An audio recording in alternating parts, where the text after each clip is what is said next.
Indonesia itu termasuk 5 negara besar di dunia, mulai dari Amerika, Rusia, kemudian India, Indonesia, dan kemudian Brasil dan sebagainya. Itu kalau kita berhasil di negara-negara besar penduduk ini akan menstimulir negara-negara lain. Ya. Jadi ada motifnya yang luar biasa, baik secara kultural maupun secara politis dan juga secara teknis demografi, karena Indonesia mempunyai jumlah penduduk yang waktu itu nomor 4 atau nomor 5 di dunia.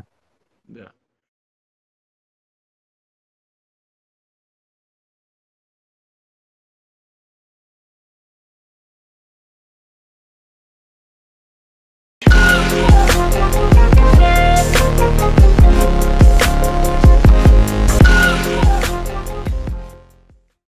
Assalamualaikum warahmatullahi wabarakatuh. Waalaikumsalam. Ya, bersama saya Bambang Sadono di channel Inspirasi untuk Bangsa. Mudah-mudahan channel ini bisa mendiskusikan banyak hal secara jernih, berimbang, dan arif. Saya masih bersama dengan Profesor Dr. Haryono Suyono, MA PhD, yang pada bagian pertama telah kita wawancara mengenai kehebatan kesehatan beliau, kreativitas beliau, kesibukan beliau. Di bagian kedua ini kita akan berdiskusi mengenai salah satu prestasi monumental dari Profesor Haryono Suyono adalah jasanya ketika berhasil menjadikan program keluarga berencana menjadi gerakan nasional. Karena waktu itu sebagian kalangan meyakini bahwa pembatasan kelahiran itu bertentangan dengan ajaran agama. Di sisi lain masih banyak orang percaya pepatah lama, banyak anak, banyak rezeki. Akhirnya masyarakat bisa diyakinkan bahwa dalam satu keluarga cukup 2 anak saja. Yang penting segala kebutuhan mulai kesehatan sampai pendidikan bisa tercukupi. Usaha panjang BKKBN akhirnya berbuah manis pada awal 1987 kala Presiden Soeharto mencanangkan program KB Mandiri. Program KB dilanjutkan kembali di dalam Pelita 5 pada periode 1988 sampai 1993. Pada tahap ini program KB berhasil mengembangkan tawaran 16 jenis kontrasepsi. Dan pada periode ini pula pemerintah mengeluarkan Undang-Undang Nomor 10 Tahun 1992 tentang perkembangan kependudukan dan pembangunan keluarga sejahtera. Keberhasilan dan berbagai program kependudukan membuat BKKBN mendapat pengakuan dunia. BKKBN di era Profesor Haryono memperoleh 2 kali Development Management Awards dari lembaga manajemen yang berpusat di Filipina, Jepang, dan Hong Kong. Profesor Haryono juga diakui sebagai salah satu dari 50 tokoh kependudukan versi majalah Time. Penghargaan kependudukan juga diberikan oleh PBB kepada Presiden Soeharto pada tahun 1989 yang tentu tidak bisa dipisahkan dari kerja keras Profesor Haryono Suyono. Wah, wartawan KB yang luar biasa. Ini sekarang pertanyaannya, Prof. Bagaimana Profesor Haryono tiba-tiba mempunyai ide dan gagasan besar di bidang kependudukan di Indonesia pada waktu itu? Sebenarnya begini Pak Bambang, ya Pak Bambang membuat sejarahnya sudah lengkap, jadi saya tinggal nambahi saja titik-titik yang ada sekelilingnya. Yang pertama saya begitu lulus Akademi Ilmu Statistik tahun 63, langsung pada hari pertama masuk kerja saya minta cuti seminggu karena menikah, dan menikah dengan gadis yang sudah mendahului saya sekarang ini. Rupanya dia itu seorang gadis yang subur. Untung tidak ada katakanlah permainan sebelum kita menikah, sebab begitu 1 tahun saya mempunyai anak yang pertama, menikah tahun 63, tahun 64 anak pertama, tahun 65 anak kedua. Tahun mestinya 66 tapi diundur Januari 67 anak ketiga, jadi 68 anak keempat. Waduh, itu gimana ini anak terus menerus. Rupanya begitu saya bercinta itu jadi anak begitu. Jadi waktu itu belum ada program KB ya, Prof? Belum ada. Jadi pada tahun-tahun 65 Ali Sadikin mulai menggerakkan program KB. Jadi saya lalu ikut serta karena sebagai latar belakang statistik saya bekerja pada kantor Sensus Statistik DKI Jakarta. Saya ikut terjun sebagai peneliti dan pelaporan untuk itu. Dan saya sangat menonjol karena saya itu tadi saya kan bekas ketua senat mahasiswa. Jadi saya sudah punya satu perhatian bahwa seseorang itu kalau mau ternama atau mau dipandang orang harus mempunyai inisiatif, harus mempunyai inovasi. Saya di dalam program KB DKI Jakarta itu mempunyai berbagai inisiatif yang kemudian diterima oleh almarhum Dr. Kun Mardiono sebagai pimpinan. Waktu itu juga pendampingnya kepala dinas itu Dr. Susilo, masih ingat ya Dr. Susilo, ya. Terkenal di DKI Jakarta itu sangat hormat kepada saya, biarpun saya masih katakanlah seorang PA statistik begitu. Dan itu saya sudah mulai menulis seperti Pak Bambang itu nulis di koran. Jadi tiap minggu laporan harga pasar dan sebagainya dan sebagainya. Lalu juga bagaimana lalu lintas di DKI Jakarta. Saya rupanya menjadi perhatian Gubernur Ali Sadikin dan pada waktu itu ajudannya Pak yang Menteri P&K Pak itu siapa namanya nanti ingat ya Menteri P&K. Kemudian lalu saya dipanggil Ali Sadikin. Ini tahun 67 akan ada konferensi dunia di Jakarta. Saya lihat Daryono banyak nulis tentang kependudukan, tentang harga pasar, tentang bagaimana roadnya kependudukan, bagaimana membatasi kelahiran, ya karena anak saya nggak bisa direm itu tadi. Ya.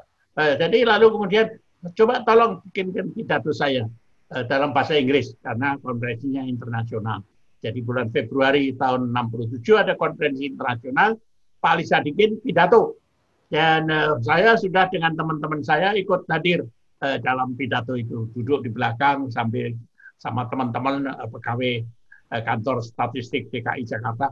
Saya suruh tiap kali ada yang menarik dari Pak Ali Sadikin tepuk tangan atau mengikuti order saya tepuk tangan. Jadi tiap Gubernur Ali Sadikin pidatonya sedikit-sedikit dapat tepuk tangan karena tepuk tangan itu kan menular.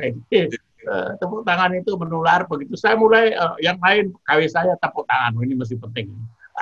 Jadi lalu kemudian Ali Sadikin merasa puas, begitu turun dari panggung langsung saya dipopok. Pidatonya bagus ya, banyak tepuk tangan ya, terima kasih Pak. Jadi akhirnya rupanya Ali Sadikin itu merekomendasi kepada tim yang mengadakan konferensi internasional, itu orang saya yang menyiapkan segala sesuatu untuk saya tadi. Itu namanya Haryono Siono. Kalau bisa kamu kirim ke luar negeri untuk satu program karena dia seorang anak muda yang berbakat. Ya, saya ditarik.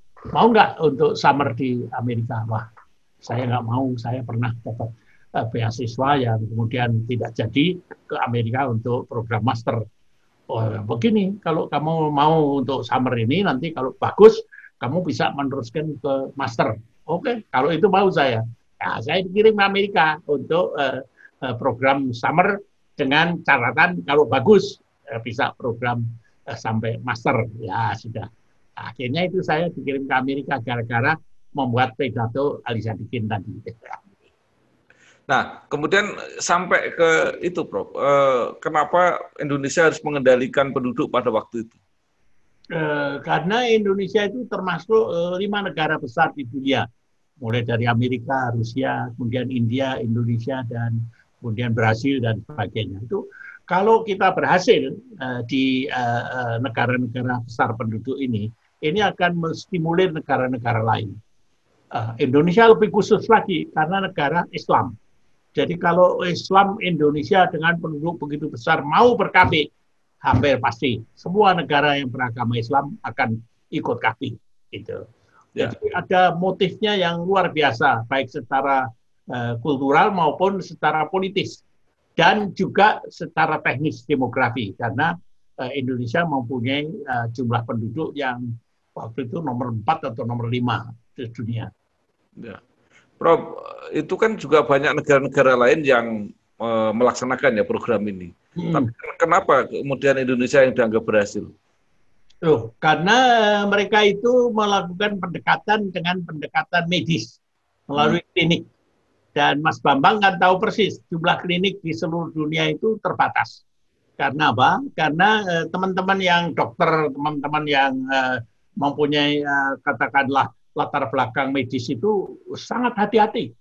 Jadi kalau sesuatu, kalau nyuntik harus dokter, kalau obat harus resep dokter.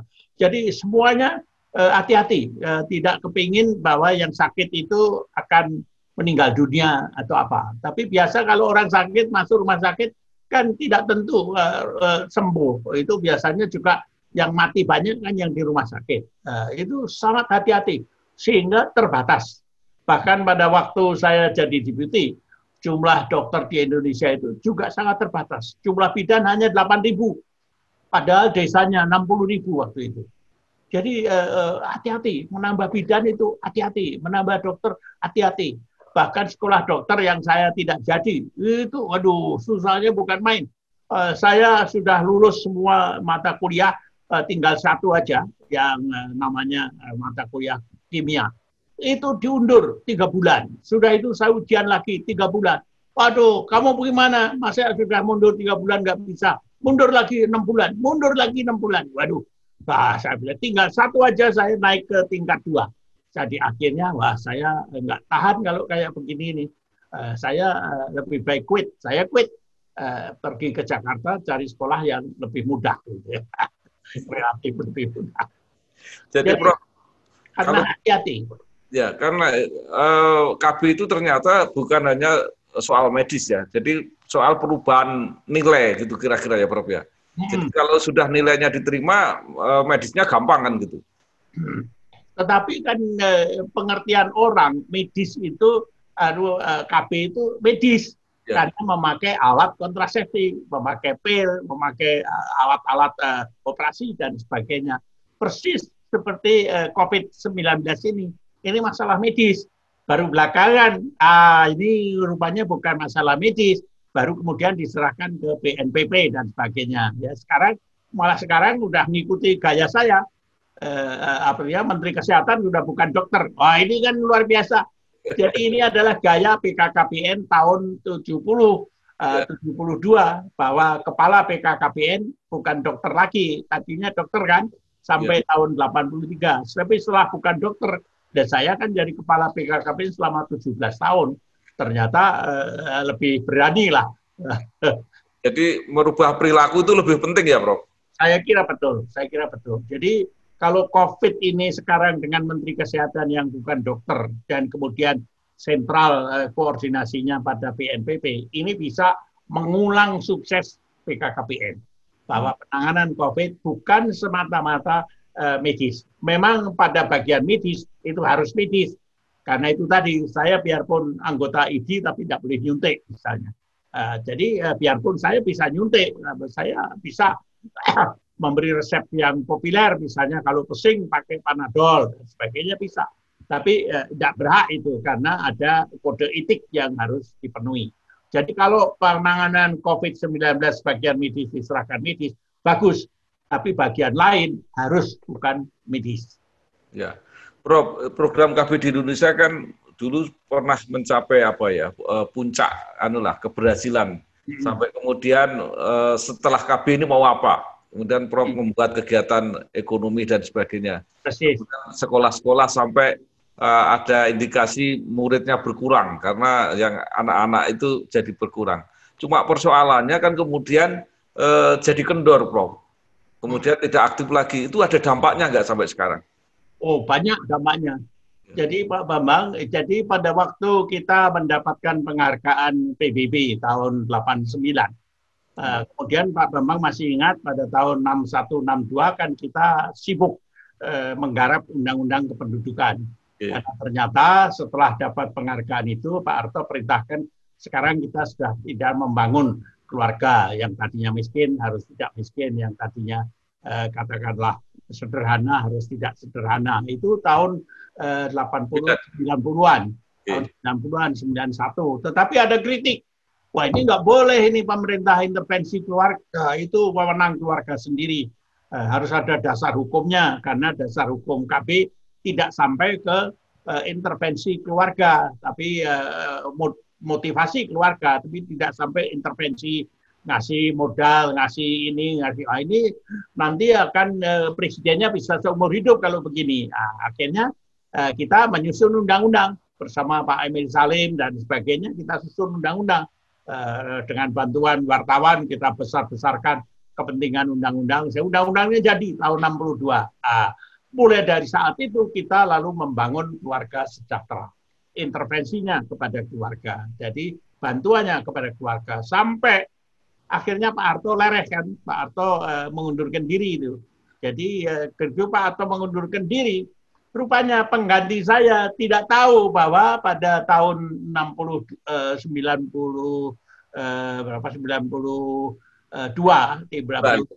itu kita mulai membangun keluarga sejahtera bersama-sama dengan KB. KB-nya tetap, tetapi pembangunan keluarga sejahtera mulai diintensifkan.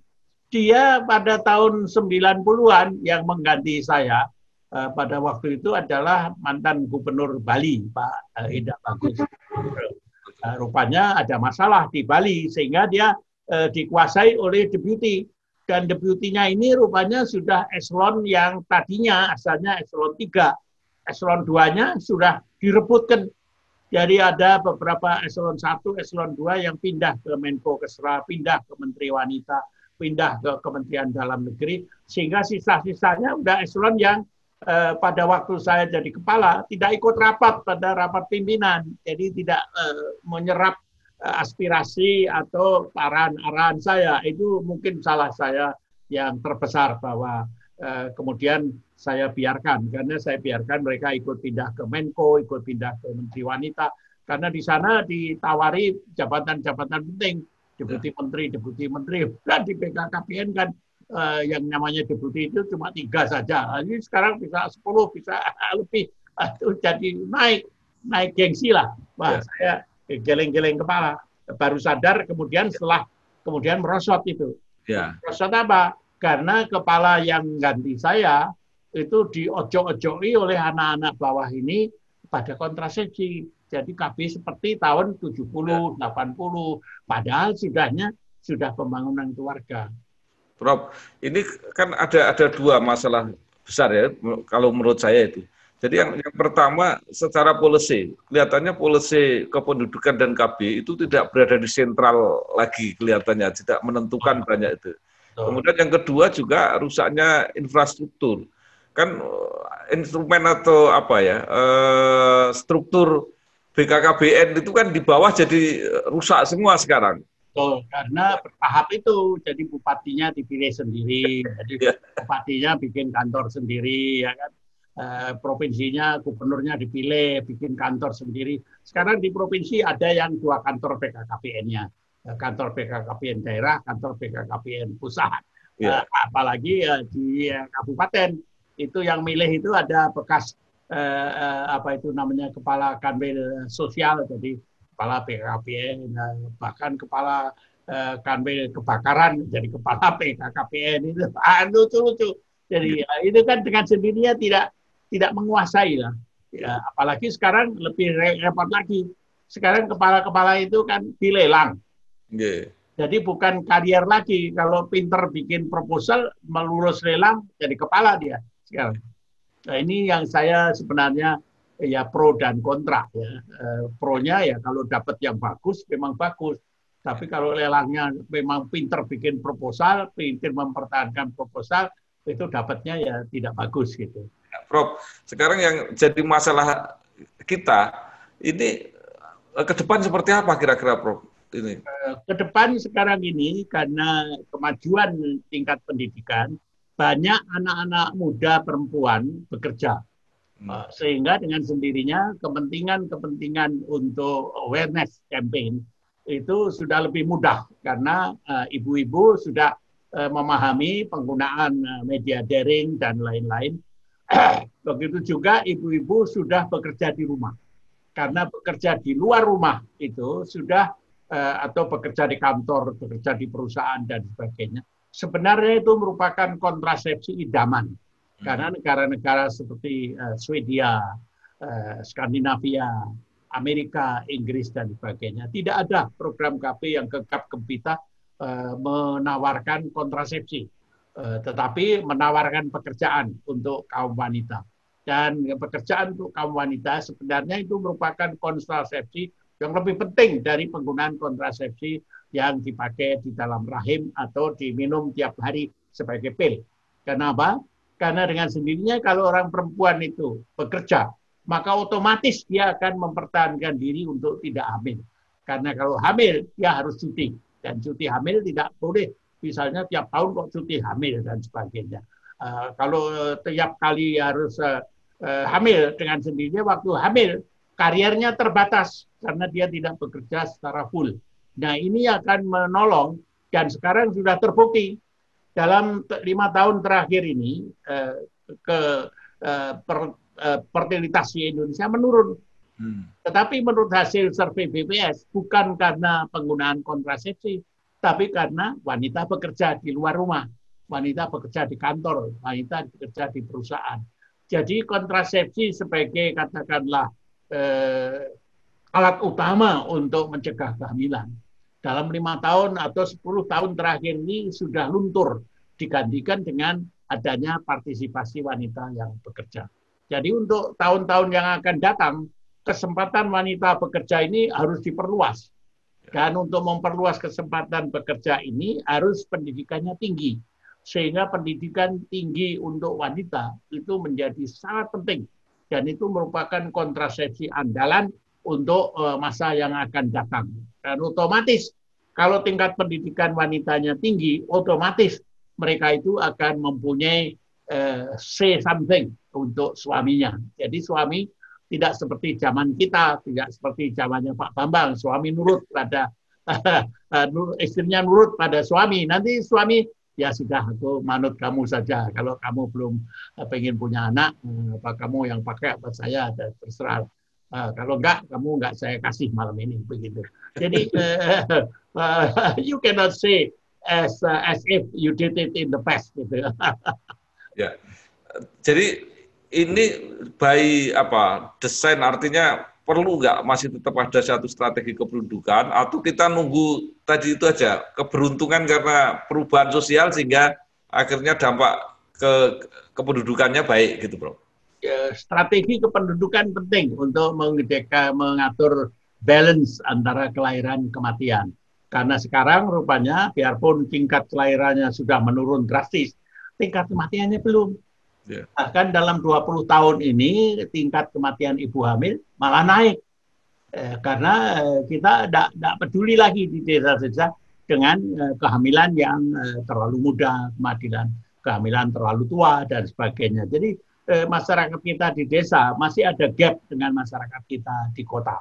Dan ini sangat menyedihkan. Karena apa? Karena yang kebetulan anaknya banyak itu adalah karena kehamilan yang terlalu sering, maupun terlalu muda atau terlalu tua. Dan nanti akan ada kebijaksanaan terutama di bidang kesehatan yang akan membuat balance antara kelahiran kematian ini terganggu. Jadi pada tahun-tahun yang akan datang ini bisa saja sekarang tingkat kelahiran yang rendah naik lagi gara-gara membuat keseimbangan baru tadi. Dan membuat keseimbangan baru ini akan menghasilkan struktur kependudukan yang berbeda. Lebih-lebih sekarang ini barangkali gara-gara kita tinggal di rumah, kalau kita tidak waspada, baby boom. Ada baby boom, betul, ada baby boom. Ada baby boom karena wanita dia bekerja di luar rumah, bekerjanya di rumah. Jadi siang-siang bisa tidur siang. Jadi kalau anak-anaknya main-main, ya bisa main-main juga suami istrinya. Prof, ini rekayasa penduduk kan tidak sekedar untuk keseimbangan tadi ya, tapi kan juga keseimbangan terhadap kemampuan mewujudkan kesejahteraan. Kalau kondisi kita seperti apa sekarang, Prof?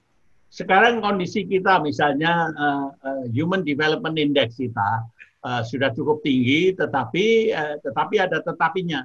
Ada satu kecenderungan, salah pengertian, bahwa ukuran pendidikan itu dipikir ukurannya yang pinter-pinter gitu. Padahal menurut PBB, Human Development Index dalam bidang pendidikan, itu adalah coverage pendidikan. Jadi sebanyak mungkin penduduk kita itu bekerja di luar rumah. Jangan bekerja di rumah, bekerja di luar rumah. Baik dalam bidang pertanian, bidang non-pertanian, dan sebagainya, dan sebagainya. Nah, sekarang banyak kepala daerah, bupati, gubernur, dan sebagainya, yang masih kepingin, waduh saya ingin jadi juara, sekolah saya nomor 1, 2, 3, sekolah saya juara matematik, juara saya. Itu satu pendekatan yang belum waktunya.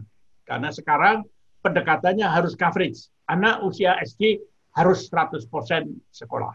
Anak usia SMP 100% sekolah. Anak usia SMA 100% sekolah. Di kelas SD misalnya separuh-separuh laki perempuan. Di SMP separuh-separuh dan sebagainya. Itu pendekatannya. Apakah pinter sekali atau tidak itu tidak penting sekarang ini. Pokoknya semua harus sekolah dulu. Baru nanti kalau sudah sampai ke tingkat yang lebih advance lagi seperti di Denmark, seperti di Norwegia, seperti di Inggris dan Amerika, boleh kita minta juara-juara kayak begitu karena levelnya sudah begitu tinggi. Kalau sekarang jadi runyam karena dengan sendirinya banyak anak yang tidak sekolah, banyak anak yang dipaksa-paksa sekolah dan sebagainya. Ini yang harus dilengkapkan begitu rupa sehingga misalnya Menteri Pendidikan sekarang ini agak revolusioner, tidak saja merdeka belajar, tidak saja kampus merdeka, tetapi boleh kampus ada di mana-mana seperti tadi dari rektor sekolah tinggi di mahasiswa. Mahasiswanya dari Aceh. Duh, sampean kok bisa begitu gimana? Ya daring Pak, luar biasa. Jadi yang sementara universitas kekurangan mahasiswa, Universitas UST itu bisa 2 kali mengadakan kuliah kerja nyata dengan lebih dari 1.400 mahasiswa tiap kali kuliah kerja nyata. Nah ini kan luar biasa karena sekartupannya mendahului keputusan menteri ini sekolah daring dan gara-gara mendapat warisan dari Ki Hajar Dewantoro, sekolah daring ini meniru saya harus ingat Suntorodo. Kalau yang lain belum siap, saya siap-siap aja. Biarpun siap-siapnya mungkin dilabakan sekali. Prof, terakhir mungkin Prof Haryono Suyono bisa memberikan apa ya saran gitu untuk ke depan pembangunan manusia Indonesia ini harus seperti apa? Mas Bambang dan saudara sekalian yang mengikuti ini secara spontan saya bisa menyatakan bahwa yang nomor 1, pendidikan di Indonesia harus mempunyai coverage, mempunyai cakupan yang luas. Semua anak SD, SMP, SMA minimal harus masuk ke dalam sekolah. Yang kedua, sekolah-sekolah ini harus diajari mulai dengan katakanlah sikap dan tingkah laku kerja keras. Jadi setelah sekolah atau sebelum sekolah harus rajin bekerja di sekitar rumahnya sendiri dalam musim sekarang ini pandemi, harus mengolah tanahnya di sekitarnya sehingga sekeliling rumah ini bisa menjadi kebun bergizi, bisa menjadi katakanlah kolam ikan, bisa menjadi tempat untuk memelihara ayam, memelihara kambing dan sebagainya dan sebagainya. Sehingga kebiasaan bekerja ini akan menuntun setiap orang untuk menghasilkan, untuk bekerja dan memberi hasil. Sehingga secara lengkap, Human Development Index itu naik tetapi lebih stabil. Bukan naik kalau ujug-ujug turun lagi, naik ujug-ujug turun lagi. Tapi karena stabil, setiap orang mempunyai etos kerja yang tinggi. Dan yang ketiga, kita harus tetap memberikan perhatian kepada yang katakanlah masih miskin, sehingga kita harus hidup dalam sistem gotong royong, hidup dengan hati yang kasih sayang, dan memberi perhatian bahwa di desa saya, di kampung saya, di keluarga saya, tidak ada yang tidak bisa hidup secara mandiri. Dan yang terakhir, kita harus bersyukur kepada Tuhan Yang Maha Kuasa bahwa rupa-rupanya perselisihan antar beberapa kelompok di tanah air kita mulai mereda dan kita harus tetap bersatu dan bersyukur kepada Tuhan. Semoga persatuan dan kesatuan antar anak bangsa ini tetap lestari di tanah air tercinta. Waduh, terima kasih sekali Profesor Dr. Haryono Suyono. Cara menjelaskan, cara berkomunikasi masih seperti 30 tahun yang lalu. Alhamdulillah. Dan belum pikun ya. Tetap sehat, tetap semangat, bisa menjadi contoh, bisa menjadi teladan kami semua. Dan kita masih banyak berharap gagasan, saran, ide Prof. Haryono Suyono untuk masa depan yang lebih baik. Salam buat semua kru. Sekali lagi terima kasih. Wassalamualaikum warahmatullahi wabarakatuh. Waalaikumsalam. Assalamualaikum warahmatullahi wabarakatuh. Saudara-saudara sekalian, para sahabat dari seluruh Indonesia. Saya Haryono Suyono ingin mengucapkan selamat tahun baru 1 Januari 2021. Marilah kita berdoa agar supaya serangan virus COVID-19 segera lenyap dari tanah air kita dan kita semua bisa sekali lagi, kembali lagi bersilaturahmi, bercengkrama dengan saudara dan sahabat, serta belajar, bekerja, baik dari rumah maupun di tempat-tempat kerja kita, membangun silaturahmi bersama-sama untuk tanah air dan bangsa, agar supaya kita segera bisa membangun kesejahteraan untuk keluarga, anak cucu, cicit, dan semua masyarakat kita di seluruh Indonesia. Sekali lagi, selamat tahun baru 1 Januari 2021. Terima kasih. Wassalamualaikum warahmatullahi wabarakatuh.